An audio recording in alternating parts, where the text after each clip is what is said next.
രാഷ്ട്രീയ അണിയറകളിലെ മാറ്റങ്ങളെക്കാൾ ഇന്ന് മാധ്യമങ്ങൾ ചർച്ചയാക്കുന്ന ഒരു സാധാരണക്കാരന്റെ ജീവിത യാഥാർത്ഥ്യങ്ങളിലേക്കാണ് നമ്മൾ വിരൽ ചൂണ്ടുന്നത്.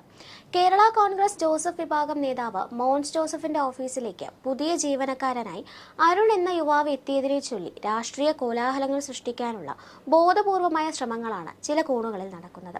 പേഴ്സണൽ നിയമനം എന്ന ആക്ഷേപത്തോടെയാണ് പല കോണുകളിൽ നിന്നും ഈ വാർത്ത പുറത്തുവരുന്നത്. എന്നാൽ എന്താണ് ഇതിന് പിന്നാലെ യഥാർത്ഥ വസ്തുത? രാഷ്ട്രീയ കോലാഹലങ്ങൾക്കിടയിൽ ഒരു സാധാരണക്കാരന്റെ ഉപജീവന മാർഗവും വ്യക്തി സ്വാതന്ത്ര്യവും ചോദ്യം ചെയ്യപ്പെടുകയാണ്. മന്ത്രി വി ശിവൻകുട്ടിയുടെ DTP ഓപ്പറേറ്റർക്ക് മോൻസ് ജോസഫിന്റെ സ്റ്റാഫിൽ നിയമനം ലഭിച്ചു എന്ന രീതിയിലായിരുന്നു കഴിഞ്ഞ ദിവസം മാധ്യമങ്ങളിൽ വാർത്ത വന്നത്. CPM രക്തസാക്ഷി വേണുഗോപാലിന്റെ മകനായ അരുൺ മുന്നണി മാറി സ്റ്റാഫിലേക്ക് ചേക്കേറി എന്ന തരത്തിൽ വലിയ രാഷ്ട്രീയ ചർച്ചയാക്കാനും ശ്രമങ്ങൾ നടന്നിരുന്നു.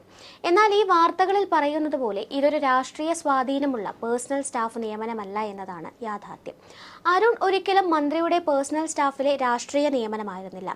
മന്ത്രി എക്സ് ഒഫീഷ്യോ ചെയർമാനായ സ്കോൾ കേരള എന്ന പൊതുമേഖലാ സ്ഥാപനത്തിലെ താൽക്കാലിക ഓഫീസ് അറ്റൻഡന്റ് മാത്രമായിരുന്നു. മലയാളത്തിലും ഇംഗ്ലീഷിലുമുള്ള അദ്ദേഹത്തിന്റെ മികച്ച കമ്പ്യൂട്ടർ DTP വൈദഗ്ധ്യം മുൻനിർത്തി അവിടുത്തെ ഓഫീസ് ആവശ്യങ്ങൾക്കായി വർക്കിംഗ് അറേഞ്ച്മെന്റ് വ്യവസ്ഥയിൽ താൽക്കാലികമായി നിയോഗിക്കുക മാത്രമാണ് ഉണ്ടായത്. ഈ കാലയളവിലും അദ്ദേഹത്തിന് ശമ്പളം നൽകിയിരുന്നതും സ്കോൾ കേരളയിൽ നിന്നായിരുന്നു എന്നത് തന്നെ ഇത് രാഷ്ട്രീയ നിയമനമല്ല എന്നതിന്റെ തെളിവാണ്. കൂടാതെ മോൻസ് ജോസഫ് MLA ആയിരുന്ന സമയത്തും ടൈപ്പിംഗ് ജോലികൾക്കായി അദ്ദേഹത്തെ സഹായിച്ചിരുന്നു എന്നതും ശ്രദ്ധേയമാണ്. ഈ ഒരു ആരോപണം പറയാനിടയായത് വിദ്യാഭ്യാസ മന്ത്രിയായിരുന്ന ശിവൻകുട്ടിയുടെ ഓഫീസിൽ ഇദ്ദേഹം വർക്ക് ചെയ്ത സ്റ്റാഫായിരുന്നു എന്നാണ് പറയുന്നത്. അത് 100% അടിസ്ഥാനരഹിതമാണ്. ഇത് വിദ്യാഭ്യാസ വകുപ്പിന്റെ കീഴിലുള്ള സ്കോൾ കേരള എന്ന വകുപ്പിൽ താൽക്കാലിക ജീവനക്കാരനായി പ്രവർത്തിച്ചിരുന്നു എന്നുള്ളതുകൊണ്ട് പഴയ വിദ്യാഭ്യാസ മന്ത്രിയുടെ ഓഫീസിൽ ജോലി തിരക്കുള്ള സമയങ്ങളിൽ ഇദ്ദേഹത്തെ വിളിച്ച് പരിചയസമ്പന്നം മിടുക്കനുമായതുകൊണ്ട് വിളിച്ച് ജോലി ചെയ്യിപ്പിക്കാൻ സഹായിക്കാൻ വേണ്ടി ചില സമയങ്ങളിൽ വിളിച്ചിട്ടുണ്ട്, പോയിട്ടുണ്ട് എന്നുള്ളത് ശരിയാണ്. ചില ഉപവകുപ്പ് മന്ത്രിയുടെ ഓഫീസിൽ ഇപ്പോൾ CPM പാർട്ടിയിൽപ്പെട്ട ഒരു വ്യക്തിയെ നിയമിച്ചിരിക്കുന്നു എന്ന് പറഞ്ഞാണ് വാർത്ത വന്നത്. അടിസ്ഥാനരഹിതമാണെന്ന് അറിയിക്കുകയാണ്. അരുൺ ഗോപാൽ എന്ന് പറയുന്ന ആൾ കേരള കോൺഗ്രസ് പാർട്ടിയുടെ മെമ്പർഷിപ്പ് നേരത്തെ എടുത്തിട്ടുള്ളയാളും ആ പാർട്ടി മെമ്പർഷിപ്പ് തന്നെ ഇപ്പോൾ റിലീസ് ചെയ്തിട്ടുണ്ട്. മന്ത്രി എന്ന നിലയിൽ എനിക്ക് വിശ്വാസമുള്ള ആളാണ് എന്റെ ഓഫീസ് എടുക്കാൻ പറ്റുള്ളൂ.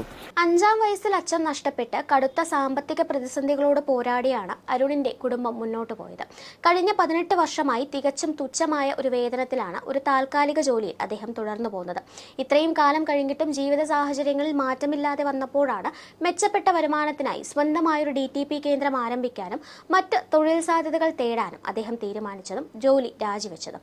തുടർന്ന് പാർട്ടിയുടെ നയങ്ങളോടും തൊഴിലാളികളോടുള്ള സമീപനത്തോടും വിയോജിപ്പ് പ്രകടിപ്പിച്ചുകൊണ്ട് അദ്ദേഹം സ്വയം ആ പ്രസ്ഥാനത്തിൽ നിന്ന് മാറി നടക്കുകയായിരുന്നു.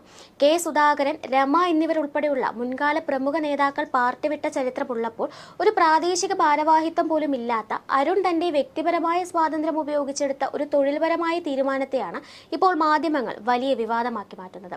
അദ്ദേഹം കേരള കോൺഗ്രസ് പാർട്ടി മെമ്പർഷിപ്പ് എടുക്കുകയും ചെയ്തിട്ടുണ്ട്. സാധാരണഗതിയിൽ ഒരാൾ മന്ത്രിയായി കഴിഞ്ഞാൽ പേഴ്സണൽ സ്റ്റാഫിൽ കയറാൻ ആളുകൾക്ക് വലിയ താല്പര്യവും തിരക്കുമായിരിക്കും. എന്നാൽ എല്ലാവർക്കും അതിൽ അവസരം ലഭിക്കാറുമില്ല. ഇത്തരം നിയമനങ്ങളിൽ പാർട്ടിക്ക് വേണ്ടി പ്രവർത്തിക്കുന്നവരെ പരിഗണിക്കുന്നതിൽ പ്രായോഗിക ബുദ്ധിമുട്ടുകൾ ഉണ്ടാകാറുമുണ്ട്. കൂടാതെ പേഴ്സണൽ സ്റ്റാഫ് എന്നത് വലിയ ഉത്തരവാദിത്തമുള്ള ജോലിയായതിനാൽ രാഷ്ട്രീയത്തിനപ്പുറം അതത് മേഖലകളിലെ പ്രവൃത്തി പരിചയവും കഴിവും ഏറെ പ്രാധാന്യമാണ്.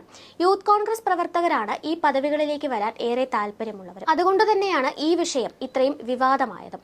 പൊതുപ്രവർത്തന രംഗത്ത് ജനങ്ങളോട് എന്നും ചേർന്നു നിൽക്കുന്ന മോൻസ് ജോസഫിന്റെ നയങ്ങൾ തന്നെയാണ് ഇവിടെയും വ്യക്തമാകുന്നത്. പാർട്ടിയുടെ നയവ്യതിയാനങ്ങളിൽ മനംമടുത്ത് സ്വയം CPM-ൽ നിന്നും പുറത്തുവന്ന അരുൺ എന്ന സാധാരണക്കാരന് തന്റെ തൊഴിൽ ചെയ്യാനും ജീവിക്കാനുമുള്ള മൗലികാവകാശമാണ് മോൻസ് ജോസഫ് എന്ന ജനനായകൻ തന്റെ തീരുമാനത്തിലൂടെ ഉറപ്പാക്കിയത്.